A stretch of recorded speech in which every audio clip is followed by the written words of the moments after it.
শুভ সকাল দর্শক, শুরু করছি চ্যানেল 24 এর সাপ্তাহিক আয়োজন সুস্থ থাকুন প্রতিদিনের আজকের আয়োজনে।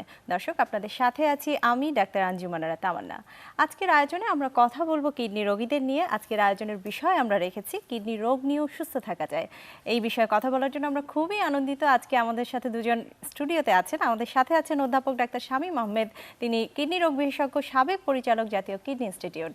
এবং আরও আছেন আমাদের সাথে মেজর জেনারেল অধ্যাপক HR হারুন, অবসরপ্রাপ্ত প্রাক্তন অধ্যক্ষ, অধ্যাপক ও বিভাগীয় প্রধান, urology, holy family red crescent medical college, এবং তিনি আরও প্রাক্তন কনসালটেন্ট সার্জন জেনারেল ও চিফ ইউরোলজিস্ট, বাংলাদেশ সশস্ত্র বাহিনী। আমি ডাক্তার শামীম আহমেদ এবং মেজর জেনারেল অধ্যাপক HR হারুন স্যার, দুজন আপনাদের দুজনকে স্বাগত জানাচ্ছি আমাদের আজকের আয়োজনে। ধন্যবাদ ডক্টর তামান্না।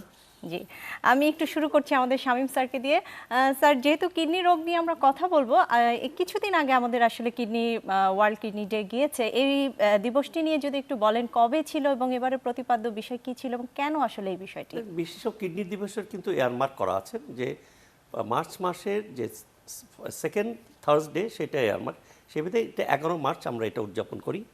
এবারকার প্রতিবেদন বিষয় যেটা আপনি বললেন, ইংলিশে যেটা ছিল, যেটাতে এটা পৃথিবীর প্রায় 114-15টা দেশ একই দিনে এই দিবসটি পালন করে। সেটা ছিল living well with kidney disease. এটাকে যদি বাংলায় আপনি যেটা বলেন যে কিডনির রোগে সুস্থ থাকা যায়, অথবা কিডনির রোগে সুস্থ থাকা, যেটাই বলেন সেটা।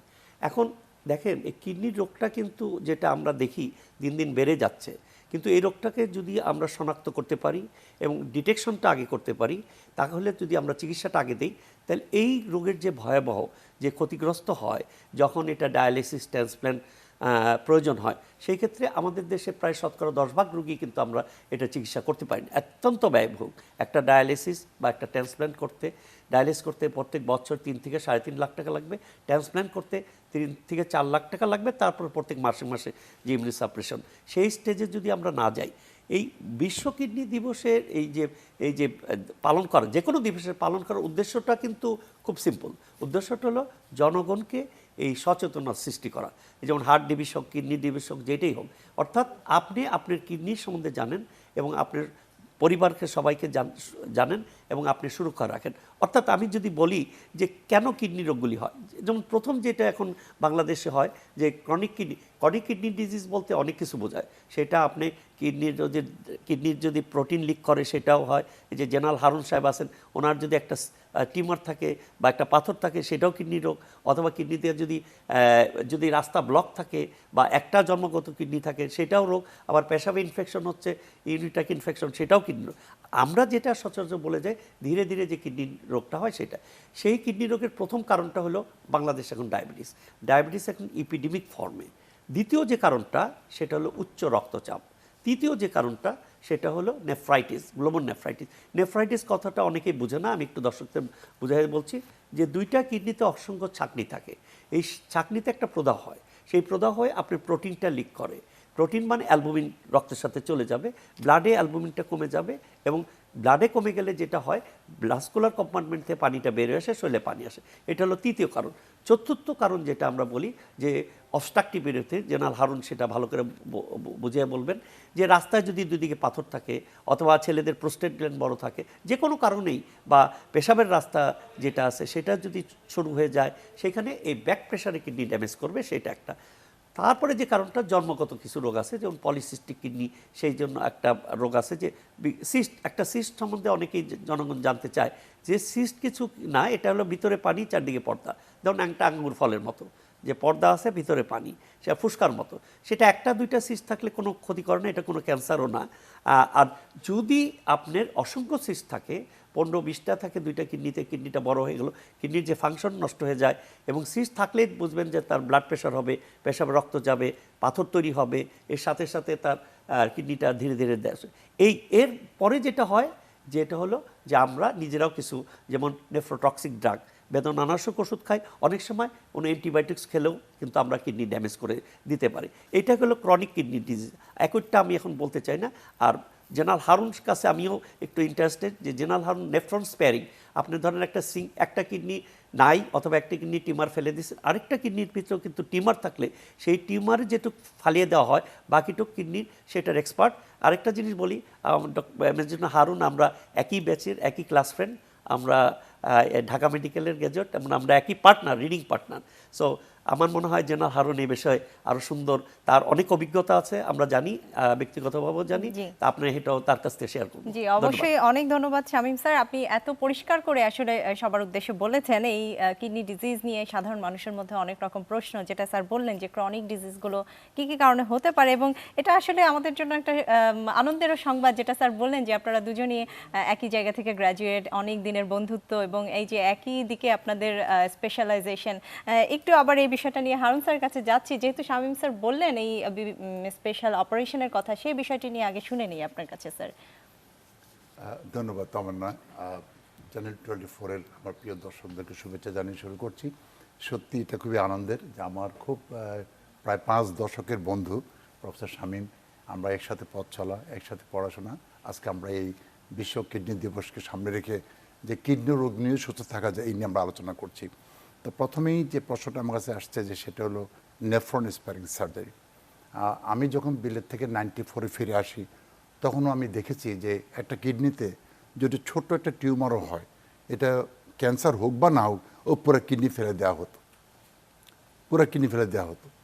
কিন্তু আমরা যখন বাইরে ট্রেনিং করেছি দেখেছি যে না, আমি যে একটা কিডনি ফেলে দেই, অন্য কিডনি যখন হবে তখন আমি কি করব।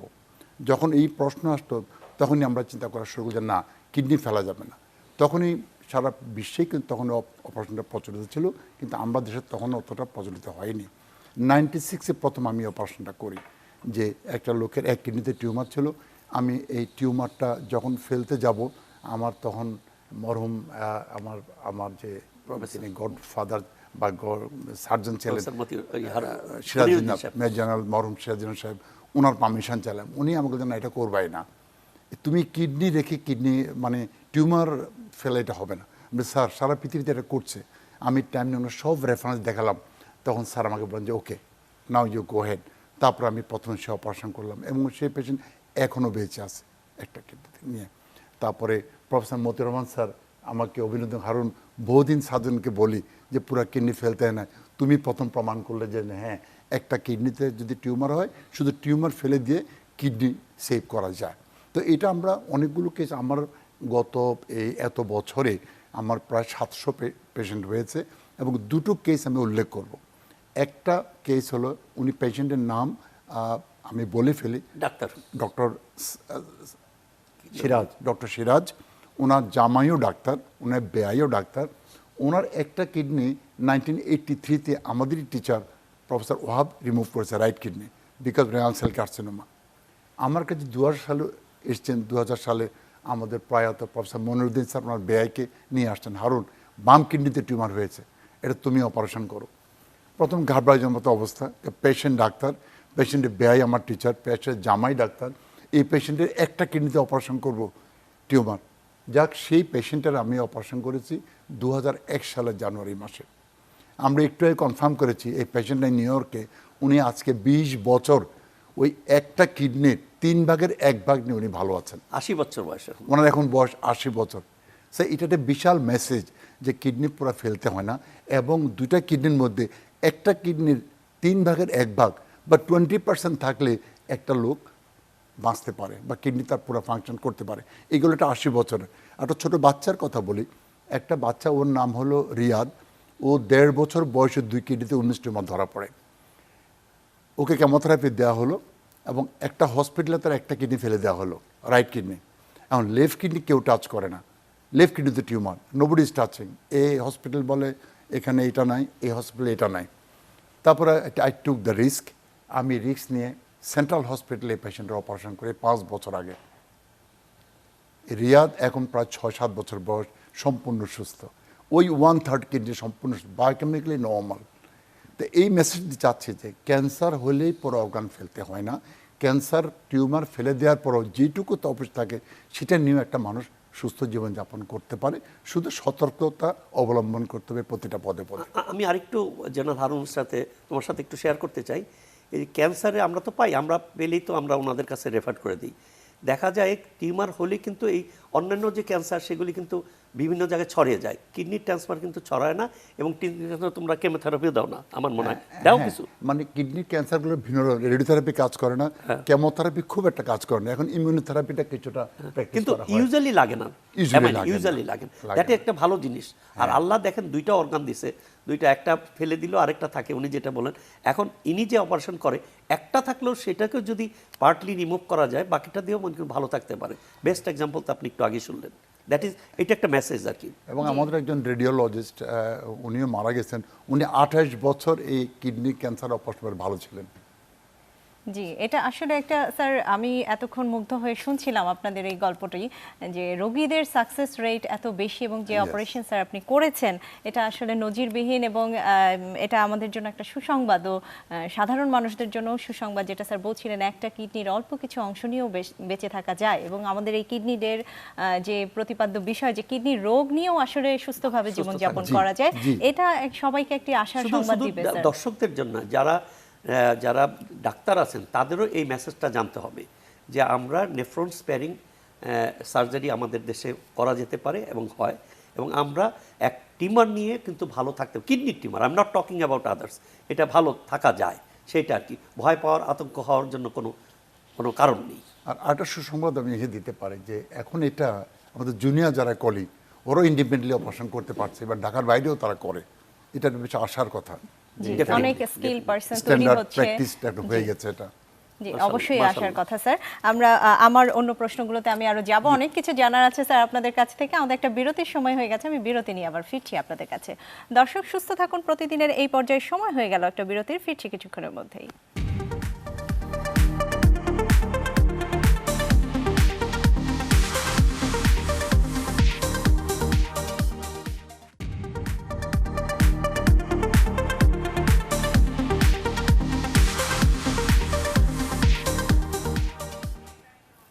দর্শক বিরতির পর আবারও হাজির হয়ে গেলাম সুস্থ থাকুন প্রতিদিনের আজকের আয়োজনে আমরা কথা বলছি কিডনি রোগীদের নিয়ে। আমাদের বিষয় আমরা রেখেছি কিডনি রোগ নিয়েও সুস্থ থাকা যায়। এই বিষয় নিয়ে কথা বলার জন্য আমাদের সাথে আছেন অধ্যাপক ডাক্তার শামীম আহমেদ এবং মেজর জেনারেল অধ্যাপক HR হারুন স্যার। আমি চলে যাচ্ছি আবার একটু শামীম স্যারের কাছে। স্যার, বিরতির আগে তো আসলে অনেকগুলো বিষয় চলে আসলো, একটু যদি যেটা আমরা ইউরিন ইনফেকশন বলছি, বা আপনি প্রথমেই বলেছিলেন স্যার এই ইনফেকশন থেকে কিডনি সমস্যা হতে পারে, একটু যদি ইউরিনারি ট্র্যাক্টের ইনফেকশন নিয়ে বলেন স্যার।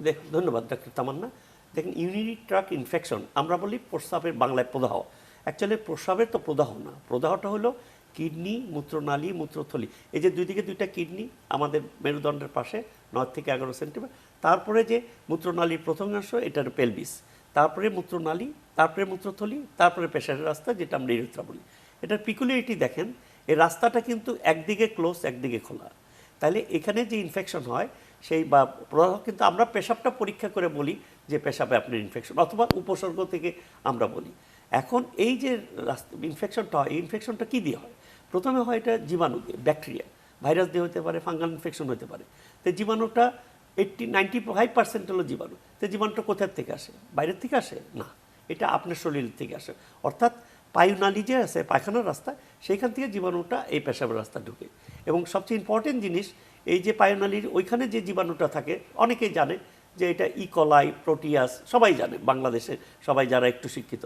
কিন্তু ওইটা যখন এই যে খাদ্যনালীতে থাকে, ইন্টেস্টাইনে বা থাকে, ওইটা কিন্তু কোনো ক্ষতি করে না। কিন্তু এটা যখন পেশাবের রাস্তায় ঢুকবে তখন এটা ক্ষতি করে। এখন যদি পেশাবের ঢুকতে হয় তাহলে কীভাবে ঢুকবে?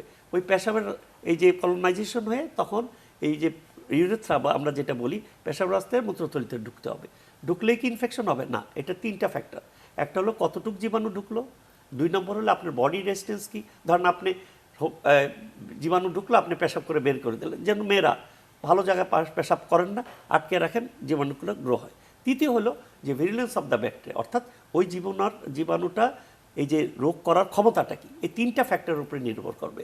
তখন আপনি ব্যাকটেরিয়া তৈরি। এইটাকে আমরা 2টা ভাগে ভাগ করি, একটা হলো লোয়ার ইউটে, একটা আপার ইউটে। লোয়ার ইউটে হলো যদি ব্লাডারে হয়, যেটাকে আমরা সিস্টাইটিস বলি অথবা ইউরেথ্রাইটিস, আরেকটা হলো কিডনিতে হলো সেই পাইলেন। এই ভাগের কি প্রয়োজন? হ্যাঁ, ভাগের প্রয়োজন হলো যে 2 জায়গার অ্যান্টিবায়োটিক্স ট্রিটমেন্ট আলাদা প্রোটোকল, এবং আপনি জানতে হবে। এইটা একটা গ্রুপ।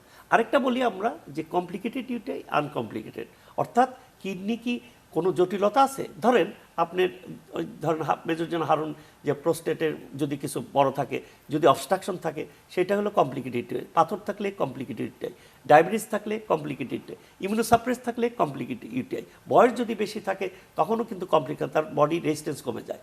আর যদি উইদাউট এনি কমপ্লিকেশন, সেটা সেই ক্ষেত্রে ট্রিটমেন্ট ডিফারেন্স করে। ডিফারেন্স হলো নিচেরগুলি ট্রিটমেন্ট আপনি মানে যে কোনোভাবে আউটডোর বেসিস ট্রিটমেন্ট করতে পারেন, কিন্তু কমপ্লিকেটেড ইউটিআই হলে আপনি যেটা করতে হবে, আপনি ইউরিন কালচার করতে হবে, কালচার সেন্সিটিভ। এবং কালচার সেন্সিটিভ জিনিসটা কি, অর্থাৎ আপনি ইউরিনটা নিয়ে দেখতে হবে যে এই জীবাণু কোন জীবাণু, এই জীবাণু কোন অ্যান্টিবায়োটিক দিলে আপনার জীবনটা মারা যাবে। সেটা যদি না যে আপনি ব্লাইন্ডলি দেন, পার্টিকুলারলি যারা ডায়াবেটিস, ওবেস, বয়স বেশি, তাদের কিন্তু ওই ইউটিআই ভালো হবে না। এবং আমাদের অনেক পেশেন্ট আছে আমার যারা এই ফুল ট্রিটমেন্ট, এবং আরেকটা মজার জিনিস হলো যদি কিডনিতে ইনফেকশন হয়, আপনি always you have to give intravenous, প্রথমে আইভি দিতে হবে, যেটি অ্যান্টিবায়োটিক দিন, দেওয়ার পরে যখন একটু সিমটম সাবসাইড করবে, জ্বর কমে যান, then you give oral antibiotics, এবং অ্যাটলিস্ট 12 উইকস। এবং প্রোস্টেটের ইনফেকশন যেন হারুন নিশ্চয়ই অ্যাগ্রি করবে, 4 থেকে 12 মানে 6 সপ্তাহ 8 সপ্তাহ দিতে হবে ডিপ সিটেড ইনফেকশন। সেই ক্ষেত্রে আপনার এই প্রোটোকলগুলি জানতে হবে। আর ট্রিটমেন্ট করার পরেও দেখা যায় অনেকের আবার রিকারেন্ট হচ্ছে, সেই ক্ষেত্রে আমরা যেটা করি, একটা প্রোফাইলিকটিক অ্যান্টিবায়োটিক দিই, অর্থাৎ ট্যাবলেট একটা রাত্রে দিয়ে দিই যে 3 মাস দেন। তবে দেওয়ার আগে জানতে হবে ওই যে অ্যান্টিবায়োটিকটা দিচ্ছি ওই জীবাণু রেখে সেন্সিটিভ আছে কিনা। আর 5টা আপনার পয়েন্ট বলি যেটার জন্য আপনার না হয়, পার্সোনাল হাইজিনটা আপনি মেনটেন করতে হবে। 1, 2 হলো আপনি পেশাব আটকে রাখতে পারবেন না। 3, পানি বেশি খেতে হবে। পানির সম্বন্ধে পরে কথা বলবো, যে খুব বেশি পানি খাবেন না, যাদের কিডনির রোগ আছে, যাদের লিভার ডিজিজ আছে, যাদের হার্ট ফেলিওর, তাদের পানি রিটেনশন হয়ে যাবে, সেটা পানি খাবেন। রাত্রে 2 বার ভয়েডিং করবেন, একবার পেশাব করলেন আবার করবেন। কনস্টিপেশন থাকে সেটা একটু করবেন। আর মেয়েদের জন্য যে পার্সোনাল সেন্টেড অয়েল যেটা, সেটা ইউজ মানে করবেন। আরেকটা হলো যে কোনো সময়, অনেক সময় জানেন আপনি হানিমুন সিস্টাইটিস হয়, অর্থাৎ সহবাসের পরে, সেই ক্ষেত্রে আপনি প্রাইভেট পার্টটা খুব ভালো করে পরিষ্কার করবেন। আরেকটা জিনিস আমি যেটা বলেছি, যে পায়খানার রাস্তার থেকে জীবাণুটা সামনের দিকে আসে, সেই ক্ষেত্রে আপনি একটু কেয়ারফুল থাকবেন যে পানিটা যখন ইউজ করেন পিছনের থেকে জানি পানিটা পেশাবের রাস্তায় না আসে। এই কটা যদি আপনি প্রোটোকল মেনটেন করেন, তাহলে আপনি, অনেকেই আছে যে এসব কিছুই না, তবু বারে বারে রিকারেন্ট ইউটিআই একটা প্রবলেম আমাদের দেশের জন্য। এটা 2 রকমের আছে, একটা রিল্যাপস আর রিইনফেকশন। তাহলে আমি যে পয়েন্টগুলি দিলাম, এগুলি হলে একটু অনেকেই ভালো থাকবেন যারা। জি, অবশ্যই অবশ্যই স্যার, এবং খুবই গুরুত্বপূর্ণ কথা বলেছেন। এবং বিশেষ করে মেয়েদের জন্য, আমি একজন ফিমেল এবং ফিমেল ডক্টর, ফিমেল রোগীদেরও ডিল করি, এই সমস্যাটা আসলে মেয়েরা অনেক বেশি ভুগে থাকে, ছেলেদেরও অবশ্যই হয়, এবং এই বিষয়টা আশা করি সবাই একটু বলি যে ছেলেদের কেন কম হয়, কারণ ছেলেদের পেশাবের রাস্তা আর পায়খানার অনেক ডিস্টেন্স, আর মেয়েদের একদম পাশাপাশি। অবশ্যই অবশ্যই স্যার, আমি কি একটু কমপ্লিমেন্ট করতে পারি? জি, অবশ্যই অবশ্যই। আমার মনে হয় একটু আলোচনায় আমরা আনতে পারি যে ইউরিনারি ইনফেকশন ছেলেদের কম হয়, মহিলাদের বেশি হয়। বাট এখানে একটা কথা বলে দিই যে মহিলাদের বছরে কমপক্ষে 2 বার ইউটিআই হওয়াটা নর্মাল, এটা কমপ্লিটলি নর্মাল। বছরে মিনিমাম 2 বার ইউটিআই হবে। কেন হবে? The anatomy. প্রফেসর শামীম বলেছেন, the urethra short, genital tract and the faecal defecation system, এই 3টা জিনিস একই জায়গার মধ্যে বলেই ফিমেলদের ক্ষেত্রে ইউটিআই খুব বেশি হয়। আরেকটা মেসেজ দিতে চাই যে বার্নিং মানে ইউটিআই না। আমি অনেক সময় একটু অন্যভাবে বলি যে চকচক করলে যেমন শোনা হয় না, বার্নিং হলে ইউটিআই হয় না। হ্যাঁ, শুধু বার্নিং হলে ইউটিআই না। বার্নিং অনেক কারণে হতে পারে, পানি কম খেলে হতে পারে, অনেক মেডিসিন খেলে হতে পারে, রান্নাঘরে রান্না করলে হতে পারে, রোদে গেলে হতে পারে।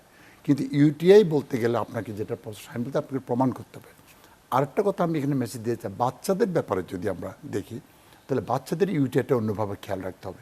ছেলে বাবু যদি হয়, যদি একবার ইনফেকশন হয়, ইউ মাস্ট থিঙ্ক যে ওর ইন্টারনাল কোনো ডেভেলপমেন্ট কোনো প্রবলেম থাকতে পারে, যেমন স্ট্রিকচার হোক, পোস্টেরিটাল ভালভ হোক, বা আপার ট্র্যাক্টে কোনো প্রবলেম হতে পারে।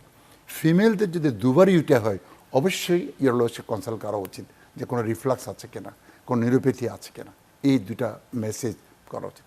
আর কথায় কথায় অ্যান্টিবায়োটিক কখনই খাওয়া ঠিক হবে না, এতে বডি রেজিস্ট্যান্স কমে যায়, ইনফেকশন বরং আরও বেশি হয়ে যায়। ওভার দ্য কাউন্টার ড্রাগস, এটা শুধু অ্যান্টিবায়োটিক্স না, ব্যথার জন্য অনেকেই ব্যথার ওষুধ খায়, সাথে একটু ট্যাবলেট স্টেরয়েড খায়, এটা যে যাদের ব্যথা রয়েছে। So over the counter without doctor ওষুধ খাওয়া এটা একটা মেসেজ আর কি আমাদের। জি অবশ্যই, এবং আমাদের সব আলোচনায় স্যার এই বিষয়টা উঠে আসছে যে অ্যান্টিবায়োটিক বারবার এবং প্রেসক্রিপশন ছাড়া খাওয়ার কারণে অনেক রকম ক্ষতির সম্মুখীন হচ্ছে আমাদের রোগীরা। একটু হারুন স্যারের কাছে আমার একটা বিষয় জানার ছিল স্যার, আপনারা দুজনেই আসলে কিডনি রোগীদের নিয়ে কাজ করেন যতটুকু আমি জানি, এবং কিডনি রোগ নিয়ে কাজ করেন। তাহলে একজন স্যার ইউরোলজিস্ট, একজন নেফ্রোলজিস্ট, একজন অপারেশন করছেন, একজন রোগী দেখছেন, একটু যদি পার্থক্যটা বলেন আসলে কে কোন ধরনের রোগী দেখেন, কারণ আমাদের রোগীদের মধ্যে রোগীরা কিন্তু কোথায় যাবে? কনফিউশন আছে যে আমি কোন ডাক্তারের কাছে যাব। ধন্যবাদ তামান্না। জি। খুব সুন্দর আমি প্রশ্ন। যখন সেনাবাহিনীতে ছিলাম সিএমএইচ ঢাকায়, তো আমি দোতলায় ছিল ইউরোলজি ডিপার্টমেন্ট আর পাঁচতলায় নিউরোলজি। তো নিউরোলজির পেশেন্টরা প্রায় চলে আসছে ইউরোলজির কাছে, ওরা বুঝতো না যে নিউরোলজি কি ডিফারেন্সটা কি। আচ্ছা, ইউরোলজিতে যে আমরা, এটা একটা বিশাল বড় একটা ফিল্ড, যেমন কিডনি, সুপ্রানাল গ্ল্যান্ড, ইউরেটার, ব্লাডারের disease, genital organs, in male in female, এগুলি সব ইউরোলজি ডিল করে। এর সাথে ইনফার্টিলিটি, সেক্সুয়াল ডিসফাংশন, এগুলি ট্রান্সপ্লান্ট অপারেশন, এগুলি সব ইউরোলজি ডিল করে। সব কিছু মিলে, বাচ্চা হোক, অ্যাডাল্ট হোক, মেল হোক, ফিমেল হোক। আর নেফ্রোলজি আমি যত জানি, they deal with all the disease of the kidney, if I am not wrong, all the disease of the kidney. এই জন্য আমরা যখন প্রাইমারিলি কোনো কিডনির কিছু পাই, যেটা আমার কোনো রোল না, we just hand over to them. যে এই হলো ডিফারেন্সটা। basically- নাম্বার টু হলো, we treat by surgery, they treat by medicine. যেমন সার্জারি আর মেডিসিন যেটা, হ্যাঁ। যেমন সার্জারি, যেমন আমরা বলি প্রফেসর সার্জারি, প্রফেসর মেডিসিন। মেডিসিনের রোগ মানে মেডিসিন দেওয়ার করে, এরা হলো সার্জারি। মানে কিডনির যত সার্জারি, যেমন স্টোন বলেন, টিউমার বলেন, স্ট্রিকচার বলেন, দে উইল ডু। আর আমরা যেটা এর ভিতরে একটু আছে, এর ভিতরে যেটা হলো যে আমরা ডিল করি যে ট্রান্সপ্ল্যান্ট রোগীর প্রিপারেশনটা আমরা করে দিই, যে we prepare donor and recipient, এবং ইমিউনোসাপ্রেশনটা আমরা ঠিক করে দিই। ওনারা কিন্তু এই যে সংযোজন, এই যে অপারেশনটা ওনারা করে দেয়। এইটা হলো আমরা আবার অফ কমপ্লিকেশন হলে ওনারা দেখবেন। রাইট, মানে এই জায়গাটাতে একসাথে কাজ করতে হয়, একসাথে কাজ করতে হবে। বোথ টিম শুড এবং ওয়ার্ক আপনি টুগেদার। জানেন তো, একই টাইমে দুইটা ওটিতে, একটা দুটো কাজ ওটিতে হয়। একটা কিডনি হারভেস্ট করে, মানে কিডনি খুলে আরেকটা কিডনিতে ওনারা লাগে। দুই টিমে কিন্তু, দুইটা টিম কিন্তু সাইমেলটেনিয়াসলি কাজ করে। যখন একদিক খোলা শেষ হবে, তখন যখন এইখানে রেডি হবে, তখনই ওই কিডনিটা, ডোনারের কিডনিটা ক্ল্যাম্প করে জি রাখতে হবে। অবশ্যই, এবং এটা আসলে বোঝা গেল যে এটা আসলে কম্বাইনলি একটা এটা কাজ combined করার form দিয়ে জায়গা, করতে একটা হবে। বিষয় আসলে এটা। স্যার আমার আরো কিছু জানার আছে, আমাদের আরো একটি বিরতির সময় হয়ে গেছে, আমি বিরতি নিয়ে আবার আলোচনায় ফিরছি। দর্শক সুস্থ থাকুন, প্রতিদিনের এই পর্যায়ে সময় হয়ে গেল আরেকটা বিরতির, সাথেই থাকুন, ফিরছি কিছুক্ষণের মধ্যেই।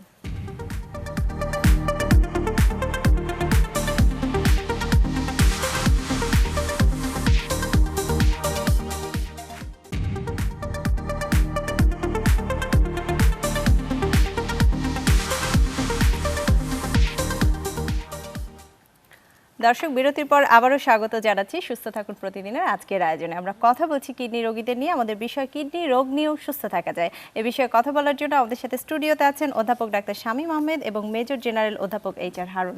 আমি চলে যাচ্ছি একটু আমাদের হারুন স্যারের কাছে। বিরতির আগে স্যার বলছিলেন আসলে ইউরোলজির বিভাগের মধ্যে আপনারা কি কি রোগী দেখছেন, একটু যদি স্যার বলেন আসলে এই যে ইউরোলজি রোগীদের জন্য আপনার কি উপদেশ রয়েছে, এবং এই রোগ থেকে যদি নিস্তার পাওয়ার কোনো উপায় থাকে সেটাও একটু বলবেন স্যার। আরও একটি প্রশ্ন আমার রয়েছে ইন্টারেস্টিং, যে আপনারা দুজনেই বন্ধু, আমি আয়োজনের শুরু থেকেই শুনতে পেলাম যে একই মেডিকেল কলেজ থেকে গ্র্যাজুয়েশন করেছেন, একই পার্টনারও ছিলাম আমরা।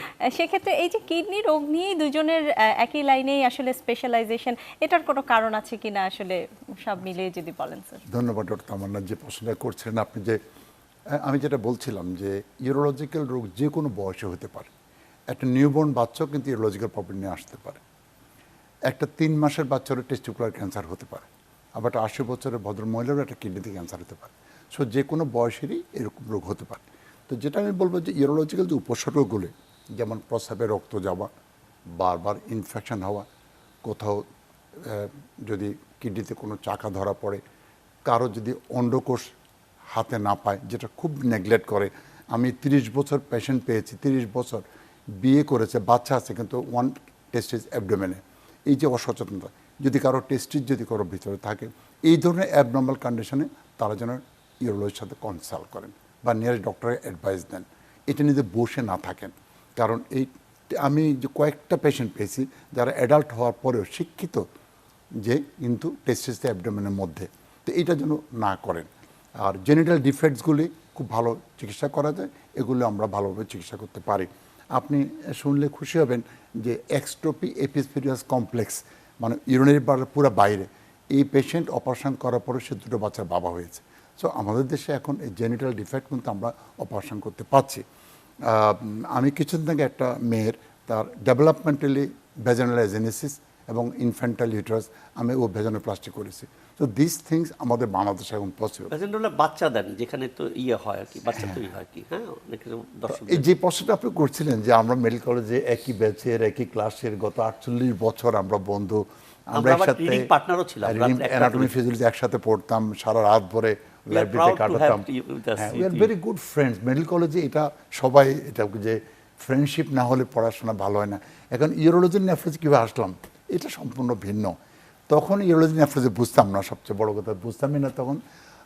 যখন এর পরবর্তী পর্যায়ে গেলাম, আমি সেনাবাহিনীতে এসে যখন মরহুম সিরাজুদ্দৌলা সাহেবের যখন সাথে কাজ করলাম, ওনার কাজ দেখে দেখে আমরা ইন্টারেস্ট গ্রো করলো এবং উনি আমাকে একদিন বললেন যে আমি তোমাকে ইউরোলজি বানাতে চাই।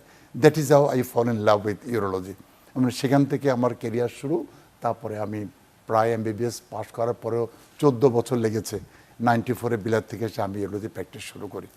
তো আমি আল্লাহর কাছে হাজার শুকরিয়া যে জীবনে বড় হতে গেলে ভালো বন্ধু খুব প্রয়োজন, ভালো পার্টনার Teacher প্রয়োজন। দরকার এবং বন্ধু। আমরা বন্ধুরা এত পজিটিভ ছিলাম যে কেউ কোনো খারাপ কিছু করার জন্য কখনো আমরা কখনো ইনভাইট করিনি, সবসময় ভালো কিছু আমরা করেছি। আরেকটা কথা পেশেন্ট দর্শকদের আমি বলবো, দেখুন আপনাকে ভালো রাখা আপনার দায়িত্ব, আপনাকে ভালো রাখা আপনার দায়িত্ব। ওষুধ খেয়ে কখনো স্মার্ট হওয়া যায় না, ওষুধ খেয়ে কখনো ভালো কিছু হওয়া যাবে না। আপনাকে সচেতন হতে হবে, আপনার ভালো থাকার ইচ্ছা থাকতে হবে, তবে আপনি কিডনি নয় যে কোনো অর্গান ডিফেক্ট নিয়ে, হার্ট ডিজিজ হোক, যে কোনো অর্গানের ডিজিজ হোক, আপনি সুস্থ জীবনযাপন করতে পারবেন। এটাই আমার বক্তব্য। জি অবশ্যই। এবং এটা আসলে স্যার যেটা বলছিলেন যে আপনারা দুজন বন্ধু এবং অনেক দিনের বন্ধু, তো এটা আমাদের জুনিয়র ডাক্তারদের জন্য একটা ইন্সপিরেশন যে এভাবে কতটা এগিয়ে যাওয়া যায়, বন্ধুত্ব রক্ষা করে এবং স্পেশালাইজেশন করা যায়। একটু শামীম স্যারের কাছে আবার যাচ্ছি, একদমই আসলে আমরা আয়োজনের শেষে এসেছি। স্যার, যেহেতু আপনি একজন কিডনি রোগ বিশেষজ্ঞ, কিডনি রোগীদের জন্য আপনার কি কি পরামর্শ রয়েছে এবং এই যে পানি খাওয়ার একটা বিষয় স্যার বলছিলেন, ওইটাও যদি সাথে নিয়ে আমি বলে দিচ্ছি। বিফোর দ্যাট, যেহেতু একটা কথা উঠলো উনি ইউরোলজি, আমি যখন এফসিপিএস করার পরে আমি কনসালটেন্ট ছিলাম মানিকগঞ্জ সদর হসপিটাল, জুনিয়র সিনিয়র কনসালটেন্ট। তারপরে আমরা এরপরে যখন আমরা ট্রেনিং করতে গেলাম, আমি মতিউর রহমান সাহেবের আন্ডারে ট্রেনিং করতাম। তো উনি ছিলেন তখন বাংলাদেশের প্রথম নেফ্রোলজিস্ট 73-তে। তো আমি যখন অ্যাসিস্ট্যান্ট প্রফেসর পরীক্ষা দিতে গেলাম, 42 জন পরীক্ষা দিছে, পোস্ট কিন্তু একটা। তো সবাই তখন এফসিপিএস, তখন কিন্তু এমডি ছিল না।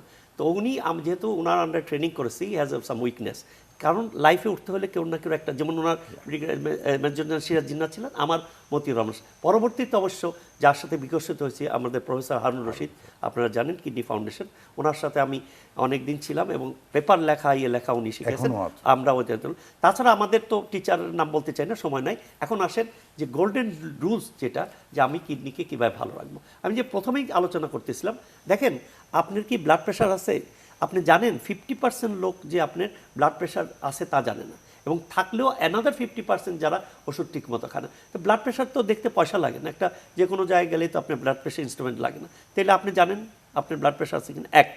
2, আপনার ডায়াবেটিস আছে কিনা, যেটা একটা ইপিডেমিক ফর্মের, যেটা কিডনি, সেটা তো আপনি একটা ব্লাড সুগার করলেই পারেন। তাহলে এই ব্লাড সুগারটা করতে বেশিক্ষণ 60 টাকা বা 80 টাকা লাগে। 3, আপনার নেফ্রাইটিস আছে কিনা, অর্থাৎ আপনি ফুক ফুলে যায়, পা ফুলে যায় না, ইউরিনটা টেস্ট করেন, ইউরিনে অ্যালবুমিন যায় কিনা।